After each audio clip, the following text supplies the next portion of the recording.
Hello everyone, कैसे हैं आप सब लोग। मैं विवेक कुमार शर्मा स्वागत करता हूं आप सभी का आपके अपने पीडब्ल्यू नर्सिंग वल्लाह में।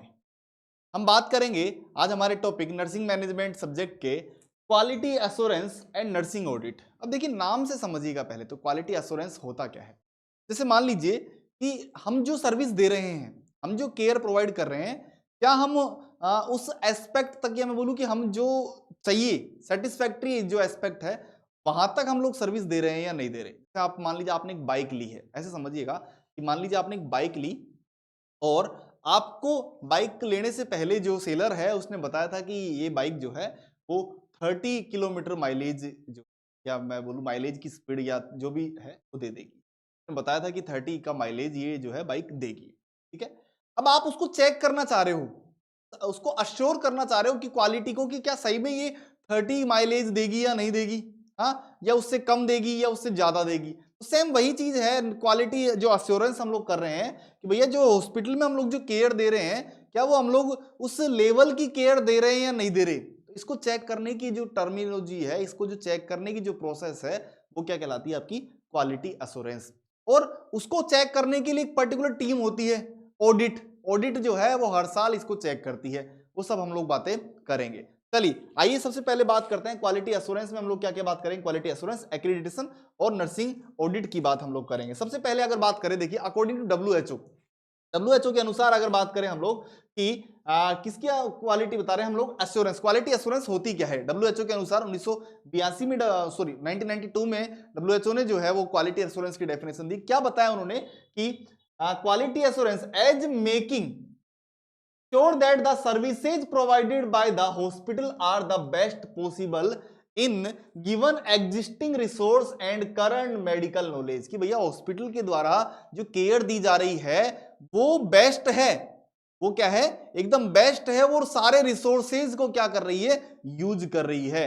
मतलब जो केयर हम लोग दे रहे हैं, हॉस्पिटल केयर जो हम लोग प्रोवाइड कर रहे हैं, वो क्वालिटी केयर है। और वो सर्विस जो हम लोग दे रहे हैं हॉस्पिटल के अंदर, वो कैसी है, वो एकदम नॉलेज, अपडेटेड नॉलेज के साथ में केयर दी जा रही है। तो सेल्फ डेफिनेशन देख लीजिएगा, as making that the service provided by the hospital, hospital के द्वारा जो केयर प्रोवाइड की जा रही है वो कैसी है, best possible in given existing resources की, जो अभी जो एग्जिस्टिंग रिसोर्सेज है उनको यूज करते हुए बेस्ट सर्विस दी जा रही है। और नॉलेजेबल, और अगर मेडिकल नॉलेज के अनुसार, करंट मेडिकल नॉलेज के अनुसार जो है वो इसको यूज में लिया जा रहा है।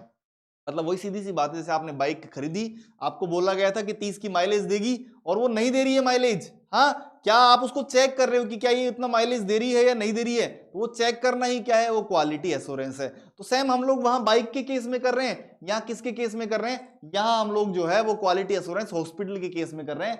कि जो as making the service that sure कर रहे हैं हम लोग, की जो सर्विस हम लोग प्रोवाइड कर रहे हैं, क्या वो पुल जो है वो रिसोर्सेज को यूज करते हुए मेडिकल नॉलेज के अनुसार दी जा रही है या नहीं दी जा रही, क्या वो सेटिस्फैक्ट्री है या नहीं है, क्या वो पेशेंट की केयर को कर, पेशेंट केयर के लिए जो है वो मैं बोलूं कि सुटेबल है या नहीं है, या कम पड़ रही है। तो ये सब चीजें किस में आ रही है, ये सब आती है क्वालिटी एश्योरेंस में। तो पहली डेफिनेशन आप लोगों से, क्वालिटी एश्योरेंस का मतलब ही क्या है कि बेस्ट सर्विस जो है वो आप क्या दे रहे हैं या नहीं दे रहे, इसको अश्योर करना कि क्वालिटी जो है वो प्रोवाइड की जा रही है या नहीं की जा रही, इसको अश्योर करना ही क्या है, क्वालिटी एश्योरेंस। तो आपसे अगर एक डेफिनेशन पूछे कि क्वालिटी एश्योरेंस की डेफिनेशन एक सीधी सी भाषा में बताइए, तो क्या बताएंगे, देखो quality assurance, quality assurance, quality assurance की एक डेफिनेशन एक सीधी भाषा में पूछे तो क्या है, to check the quality, to check the to check the quality of work, कि जो हम लोग वर्क है उसको क्या करना, उसको चेक करना, quality of work that is, that is according to, that is according to resources, that is according to resources and, and resources के अनुसार और मेडिकल नॉलेज,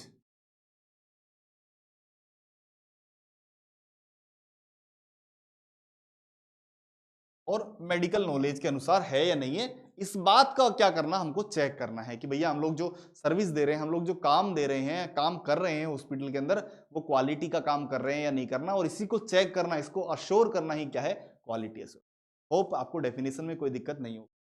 अब देखो एक डेफिनेशन दी थी किसके अनुसार, ये तो थी किसके अनुसार डेफिनेशन, अकॉर्डिंग टू WHO। ये डेफिनेशन किसके अनुसार थी, WHO के अनुसार। एक डेफिनेशन और दी गई अकॉर्डिंग टू सोनजारा, अकॉर्डिंग टू सोनजारा ने वो डेफिनेशन दी थी।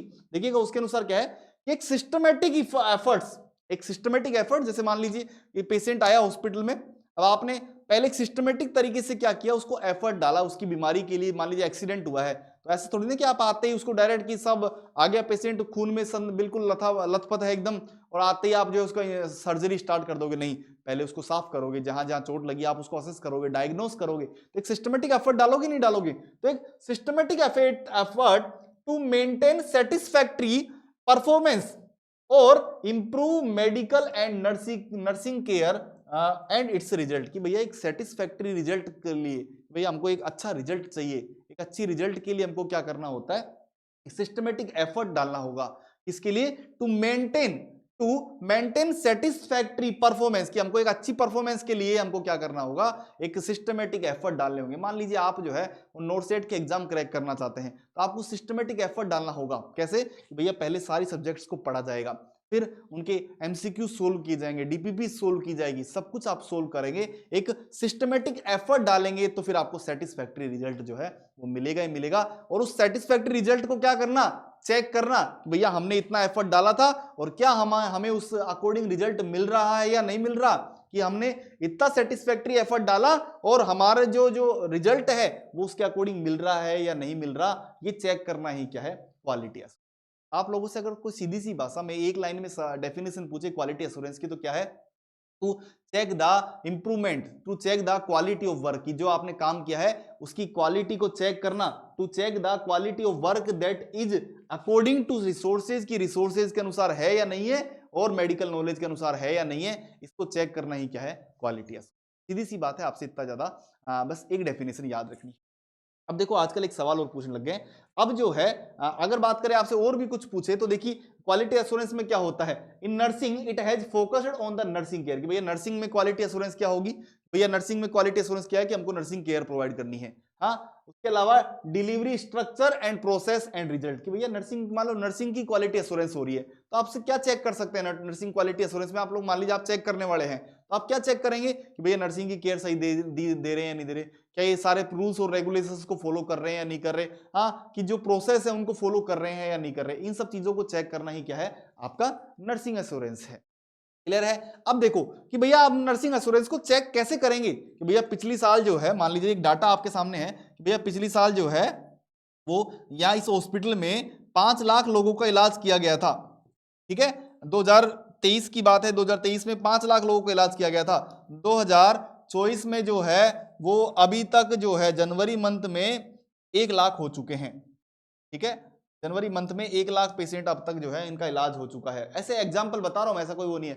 तो आप इसको चेक कर रहे हो, तो आप इसको चेक कैसे करोगे, देखिएगा, tools used for the quality assurance, कि भैया क्वालिटी एश्योरेंस को चेक करने के लिए, हाँ, जैसे मान लो आपको गाड़ी की माइलेज चेक करनी है, तो खड़ी खड़ी थोड़ी ना चेक कर सकते हो आप उसको क्या करना पड़ेगा, आपको चलाना पड़ेगा, क्या आप पहले उसको लंबी दूरी तक चला के आओ, जब आपको पता चलेगा 100 किलोमीटर चलाओगे तब आपको लगेगा 100 किलोमीटर में कितने का माइलेज दे रही है ना, तब पता लगेगा। तो सेम आपको क्वालिटी एश्योरेंस चेक करनी है, तो उसके लिए क्या करना होगा आपको, देखिए जैसे मान लीजिए पिछले साल कितने पेशेंट आए थे, इस साल कितने पेशेंट आए थे, तो उसका एक फ्लो चार्ट बना देंगे। Tools use for quality assurance are flow chart, जैसे इसमें क्या होगा, एक पिक्टोरल प्रेजेंटेशन होगा ऑफ स्टेप्स ऑफ प्रोसेस, की एक पिक्टोरल प्रेजेंटेशन, भैया क्या पेशेंट का एडमिनिस्ट्रेशन सही हुआ है, बिल्कुल सही हुआ है, क्या नर्सिंग स्टाफ ने जो है उसको तुरंत, जो भी स्टाफ है मेडिकल इमरजेंसी स्टाफ, उसने तुरंत उसको कोऑपरेट किया है, बिल्कुल कोऑपरेट किया है, क्या उसको सही ढंग से ट्रीटमेंट मिला है, बिल्कुल सही मिला है, क्या उसे वार्ड में एडमिट किया गया है, बिल्कुल किया गया है, क्या उसे प्रॉपर मेडिसिन दी गई है, बिल्कुल। तो इस तरीके से पिक्चोरल डेमोन्स्ट्रेशन जो है वो दिया जाएगा, फ्लो चार्ट के द्वारा जो है वो बताया जाएगा। समझ में आ रहा है। तो हम लोग टूल्स, मतलब क्वालिटी एश्योरेंस को आप कैसे चेक कर सकते हैं, तो क्वालिटी एश्योरेंस को चेक करने के लिए या तो आप एक फ्लो चार्ट बना लीजिए, हाँ, जिसमें क्या होगा, पिक्टोरल प्रेजेंटेशन, मतलब छोटे छोटे से पिक्चर्स जो है लगाई जाएगी। उसके अलावा एक फिश बोन डायग्राम, ये सवाल एग्जाम में आ चुका है कि क्वालिटी एश्योरेंस चेक करने के टूल्स क्या क्या होते हैं। तो एक होता है आपका फ्लो चार्ट, एक होता है आपका फिश बोन डायग्राम, जो कि क्या होता है, इफेक्ट और डायग्राम के मतलब उसमें इफेक्ट भी डालते हैं, जैसे 3D इफेक्ट होता है ना, वैसे इफेक्ट्स भी डाले जाते हैं। और क्या होता है, हिस्टोग्राम एंड स्पेक्ट्रो चार्ट जो है आपका, ये टूल्स आते हैं क्वालिटी एश्योरेंस में, मतलब इन चीजों का काम में लिया जाता है। फ्लो चार्ट आप समझते हैं ना, जैसे एक फ्लो चार्ट इस तरीके का हो गया, पेशेंट ने एडमिनिस्ट्रेशन किया, पेशेंट को इमरजेंसी वार्ड मिल गया, ठीक है, फिर उसके बाद में पेशेंट को स्टाफ मिल गया, तो ये तो हो गया फ्लो चार्ट, समझना इस तरीके का फ्लो वाइज फ्लो, कि हाँ पहले पेशेंट आया, आने के लिए रास्ता क्लियर था क्या, क्वालिटी चेक कर रहे हैं हम लोग, क्योंकि हमको क्वालिटी चेक करनी है कि पेशेंट को सारी सुविधा मिल रही है नहीं मिल रही, तो पेशेंट के लिए रास्ता क्लियर था क्या, फिर स्ट्रेचर अवेलेबल था या नहीं, फिर व्हील चेयर अवेलेबल थी या नहीं, फिर ऑन ड्यूटी पर डॉक्टर था या नहीं, फिर ड्यूटी जैसे पेशेंट आया, उसने डॉक्टर ने तुरंत उसको रजिस्ट्रेशन करके उसका इलाज किया या नहीं किया, उसको मेडिकेशन दी या नहीं दी गई, नर्सिंग स्टाफ ने खुद का काम किया या नहीं किया, फार्मा का जो लोग था उसने सही काम किया नहीं किया, पैथोलॉजिस्ट ने सही काम किया, तो ये पूरा एक फ्लो चार्ट के थ्रू बताना क्या है, क्वालिटी एश्योरेंस चेक कर लेंगे।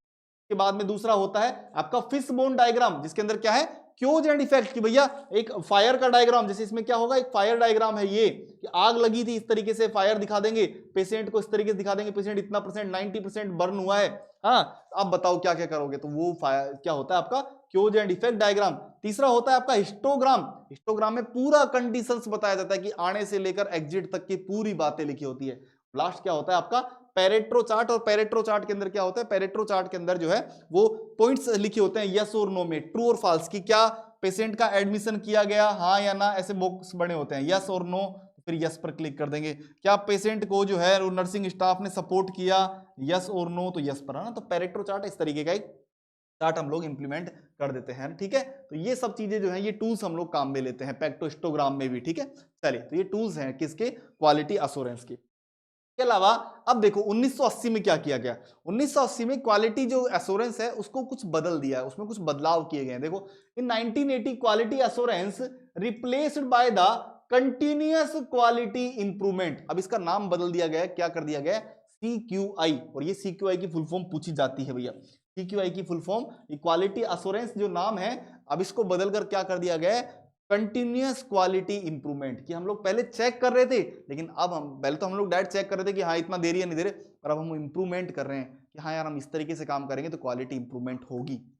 पहले तो केवल एक ऑर्डर था, भैया क्वालिटी चेक करनी इस तरीके का, अकॉर्डिंग टू नीड हो रहा है या नहीं हो रहा, पर अब हम क्या कर रहे हैं, बाकायदा हम चीजों को खुद से कि यार हाँ ऐसा हो रहा है या नहीं हो रहा, या ऐसी चीजें चल रही है या नहीं चल रही, उनको चेक कर रहे हैं।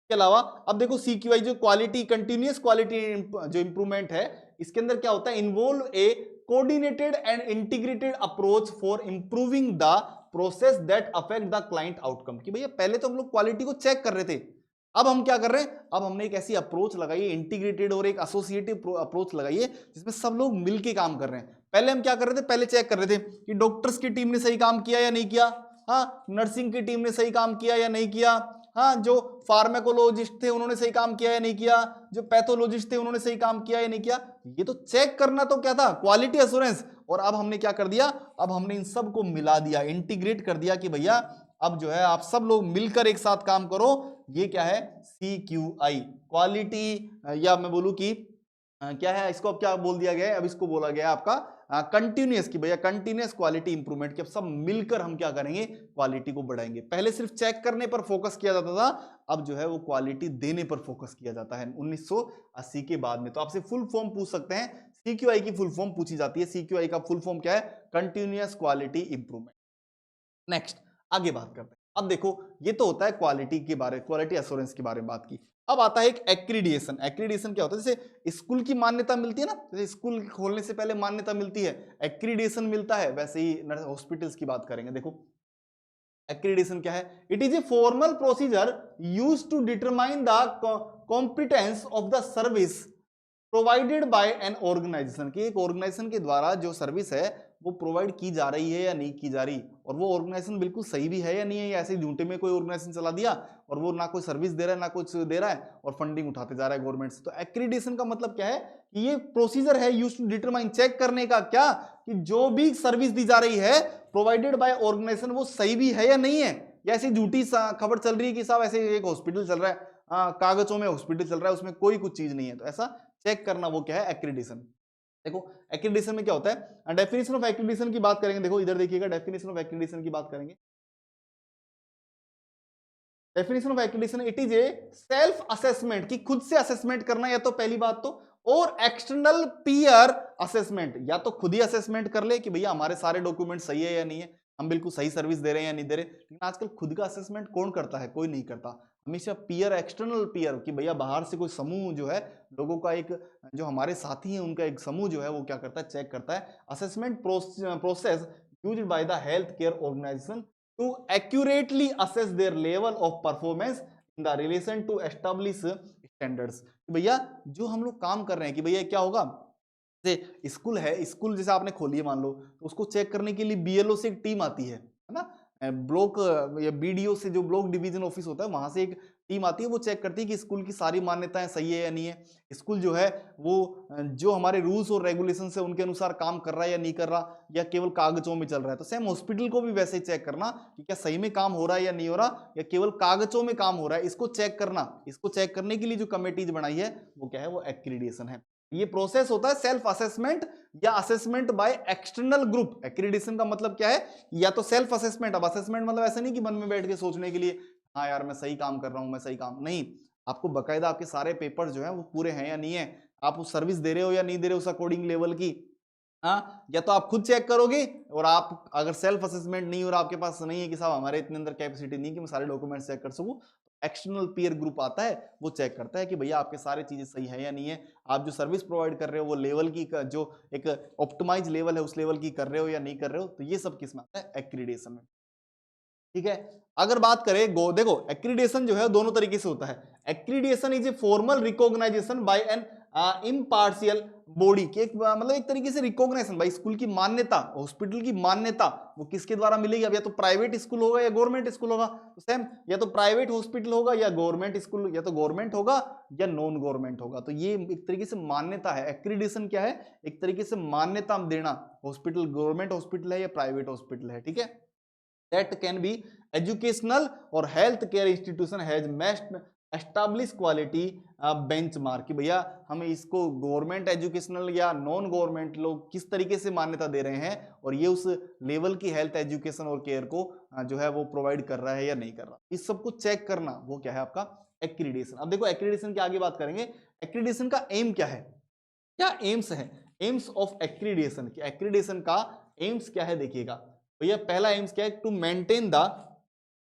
The minimum standards. भैया ऐसा नहीं कि आप जो है सब, एक स्कूल है उसमें पूरी तरीके से इंग्लिश मीडियम है, और या मैं बोलूँ कि एक हॉस्पिटल है उसमें ऐसा है कि भैया भाई इस हॉस्पिटल में छोटी मोटी बीमारियों का इलाज तो होता ही नहीं है, केवल बड़ी बड़ी बीमारियों का इलाज होगा, तो ऐसा नहीं है। एक्रीडिएशन में आप ये साफ लिखा होता है कि हर तरीके के पेशेंट की जो है वो केयर की जाएगी। तो मिनिमम स्टैंडर्ड्स मतलब आपको हर तरीके की केयर देनी है। ऐसा नहीं कि आपके गोल्स जो है बहुत हाईएस्ट है कि हम तो केवल इसी की तैयारी कराएंगे, हम तो केवल इसी को वो करेंगे प्रिपेयर, बाकी नहीं करेंगे, ऐसा नहीं है। तो increase the capabilities of an organisation to prevent and control error. भैया हमको कैपेबिलिटीज बढ़ानी है जो भी ऑर्गेनाइजेशन हम लोग खोल रहे हैं, ताकि कम से कम एरर हो। भैया आप सोचो कि आपने केवल एक टारगेट फिक्स कर लिया कि मैं तो केवल जो है वो फंडामेंटल ऑफ नर्सिंग ही पढ़ूंगा और उससे सिलेक्शन ले लूंगा, तो पॉसिबल है क्या, नहीं ना। तो आपको मिनिमम जो चीजें, आपको छोटी मोटी जो, जैसे नर्सिंग मैनेजमेंट भी पढ़ना जरूरी है, रिसर्च भी पढ़ना जरूरी है, माइक्रोबायोलॉजी, एनाटॉमी, सब कुछ पढ़ना जरूरी है आप लोगों को। हाँ, तो सेम वही चीजें हैं। उसके अलावा to increase the efficiency of the delivery of the service like nursing, कि भैया एफिशिएंसी सर्विस जो है, या मैं बोलूं कि जो नर्सिंग सर्विस है उनमें भी एफिशिएंसी है या नहीं है। तो एक्रीडिएशन के द्वारा हम लोग ये सब चीजें चेक कर सकते हैं। नेक्स्ट, अब देखो एक्रीडिएशन किसके द्वारा दिया जाता है, एक्रीडिएशन एजेंसीज कौन कौन सी है, मतलब किन के द्वारा जो है वो मान्यता की दी जा रही है, एक्रीडिएशन एजेंसी कौन कौन सी है। देखो पहली है national assessment and accreditation counselling, NAAC, national assessment and accreditation counselling, इसके द्वारा मान्यता दी जाती है, नाक बोलते हैं इसको। नाक की फुल फॉर्म पूछी जाती है, नैक बोलते हैं वैसे, NCC नैक, नैक के जो द्वारा जो है वो मान्यता दी जाती है। तो ये फुल फॉर्म आपसे पूछ सकता है।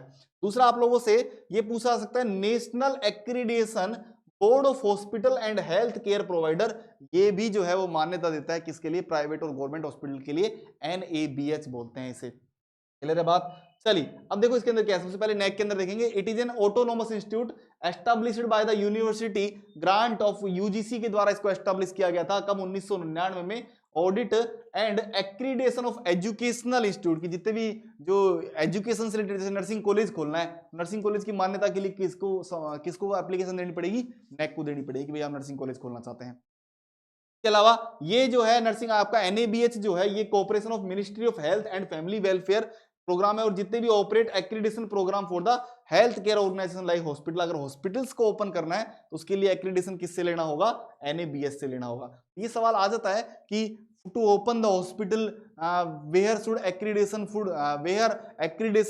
शुड गेट, की एक्रीडिटेशन कहां से लेना चाहिए हॉस्पिटल खोलने के लिए, तो NABH से, national accreditation board of hospital and health care provider.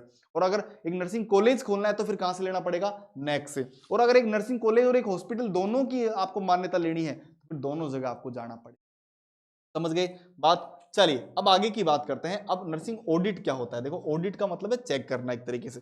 तो ऑडिट आती है ना, बैंक में ऑडिट आती है, नर्सिंग में ऑडिट है ना, वैसे हॉस्पिटल में ऑडिट होती है, मतलब हर साल का एक तरीके का रिव्यू लेना। क्या है, देखो ऑडिट का मतलब क्या है, the general definition of an audit is an evaluation, evaluation मतलब चेक करना, इवाल्युएशन ऑफ ए पर्सन, किसी पर्सन को चेक कर सकते हैं भैया इसने साल भर में कितना काम किया है, या फिर एक ऑर्गेनाइजेशन को, या फिर एक सिस्टम को, प्रोसेस को, एंटरप्राइजेज को, किसी प्रोजेक्ट को, किसी प्रोडक्ट को जो इन्वॉल्व ए कॉस्ट, जिसमें क्या लग रहा है, पैसा लग रहा है। भैया एक हॉस्पिटल है उसमें 5 लाख रुपए खर्चा हो गया इस साल, ऑडिट करना क्या ये सही जगह खर्चा हुआ है नहीं हुआ। पर्सन्स की ऑडिट करना कि क्या हमारे पास सफिशिएंट स्टाफ है या नहीं है, सफिशिएंट काम कर रहे हैं या नहीं कर रहे। हाँ, एक पर्सन की या ग्रुप की, सिस्टम की, किसी प्रोजेक्ट की क्या करना, चेक करना। एक लिमिटेड टाइम पीरियड के बाद में उसको क्या करना, इवोल्वेट करना, उसको चेक करना, क्या कहलाता है, ऑडिट कहलाता है। जैसे मान लीजिए आपने एक कोचिंग खोली, ठीक है, आपने पैसा लगाया 35 लाख रुपए, और आप अगले साल अब उसको क्या कर रहे हो, चेक कर रहे हो, तो भैया आपको 45 लाख रुपए आपका फायदा हो गया, तो आपने इवोल्वेट किया कि हाँ यार फायदा हुआ या नहीं हुआ। हॉस्पिटल्स में भी होता है। In medical care facilities audit is an official examination of the record of all aspect of patient care to assess quality performance, की भैया जो नर्सिंग मेडिकल में जो हम लोग जो ऑडिट कर रहे हैं ये बेस्ट एग्जामिनेशन है, ये अगर नहीं होगा तो फिर बहुत सारी गलतियां आएगी। इसमें ऑडिट में क्या होता है, audit is an official examination of the record, की भैया सारे रिकॉर्ड दिखाओ। मान लो एक हॉस्पिटल जो है गवर्नमेंट हॉस्पिटल है, मान लीजिए वो दिखा रहा है कि हमने इस साल 10,000 ऑपरेशन किए इस साल में, भैया रिकॉर्ड उसका मेंटेन होना चाहिए, क्योंकि बिना रिकॉर्ड क्या फायदा है। तो आप मान लो आपने इतना पैसा लिया है, मान लो पेशेंट से पैसा ले रहे हो, किसी से पैसा ले रहे हो, there are lot of chances कि भैया जो है इरेगुलरिटी हो सकती है, तो उसको मेंटेन करने के लिए क्या जरूरी है, एक ऑडिट जरूरी है। ऑडिट मतलब समझ गए ना, चेक करना। जैसे एक मान लो एक बच्चा है वो 12th बोर्ड में पढ़ता है, तो उसका ऑडिट कैसे होगा, उसका ऑडिट होगा half yearly exam, half yearly exam फिर फुल ईयरली एग्जाम, तो ऑडिट ही तो कर रहे हैं। तो हमारा ऑडिट कैसे होता है, जैसे बैंक में ऑडिट होता है मार्च में, हाँ हर मार्च में भैया पूरे साल में कितना काम किया, कितने खाते खुले हैं, कितने खाते बंद हुए हैं, कितने लोगों ने एफडी करवाई है, कितने लोगों ने एफडी तुड़वाई है, हाँ कितने लोगों ने लोन लिया है, कितने लोगों ने लोन को खत्म कर दिया है। ये सब चीजें जो है जैसे होता है, सेम वैसे हमारे हॉस्पिटल्स में होता है, कितने पेशेंट आए, कितने पेशेंट गए, कितने पेशेंट का ऑपरेशन हुआ, कितने पेशेंट डिस्चार्ज हुए, कितने पेशेंट मर गए, कितने पेशेंट का अबॉर्शन हुआ है, कितने पेशेंट डिलीवरी हुई है, ये सबको चेक करना ही क्या है, ऑडिट है। इवैल्यूएशन करना ऑडिट कहलाता है। नेक्स्ट अगर बात करते हैं, देखो ऑडिट का पर्पज क्या है, the purpose of an audit is to compare and evaluate the quality of care, कि भैया जो हम लोग केयर दे रहे हैं वो क्वालिटी ऑफ केयर दे रहे हैं नहीं दे रहे, उसके उस तरीके की केयर मिल भी रही है नहीं मिल रही है, केवल रिकॉर्ड्स में मेंशन किया जा रहा है। Provided with the accepted standards, की जो स्टैंडर्ड हम लोग दे रहे हैं उस तरीके की केयर हम लोग दे भी रहे हैं या नहीं दे रहे। बिल तो बना दी 10,000 रुपए का और केयर कुछ दी ही नहीं है ना, तो ऐसा नहीं होना। इसके अलावा it is also used to assess the compliance of the established policy plan and procedures, भैया हम लोग चेक कर रहे हैं कि हम जो हमारे रूल्स और रेगुलेशंस हमने बनाए हैं, जो पॉलिसीज हमने बनाई है, क्या उनको फॉलो भी किया जा रहा है या नहीं किया जा रहा है, या केवल टाइम पास किया जा रहा है। ठीक है, नर्सिंग ऑडिट, अब देखो नर्सिंग में भी ऑडिट होती है। Nursing audit refers to assessment of quality of clinical nursing, कि भैया हम लोग जो केयर दे रहे हैं क्या हम सही केयर दे रहे हैं या नहीं दे रहे, क्लिनिकल जो नर्सिंग हम लोग प्रैक्टिस कर रहे हैं वो सही कर रहे हैं नहीं कर रहे। तो एक पर्सन टू पर्सन ऑडिट होती है, एक वार्ड वाइज ऑडिट होती है। जैसे मान लीजिए एक वार्ड में 10 स्टाफ नर्स काम कर रही है, तो उनकी ऑडिट हो जाएगी, हाँ भैया ये इतना काम कर रही है, इतना काम कर रहा है, इतना काम कर रहा है। ठीक है, nursing audit is an examination of patient record to determine the quality of nursing care compare with the accepted standards and criteria, कि हम लोग जो पेशेंट को जो केयर दे रहे हैं वो उस लेवल की केयर दे रहे हैं या नहीं दे रहे, जो एक्सेप्टेड जो स्टैंडर्ड्स है उस लेवल की केयर दे रहे हैं या नहीं दे रहे, ये सबको चेक करना ही क्या है आपका नर्सिंग ऑडिट है। ठीक है, तो ये ऑडिट की बात की। देखो 3 चीजें बताई अभी तक। क्वालिटी एश्योरेंस, क्वालिटी एश्योरेंस का मतलब क्या है, क्वालिटी को चेक करना। एक्रीडेशन मतलब मान्यता देना, और ऑडिट मतलब चेक करना। ठीक है, चलिए अब देखो ऑडिट के भी कुछ टाइप होते हैं।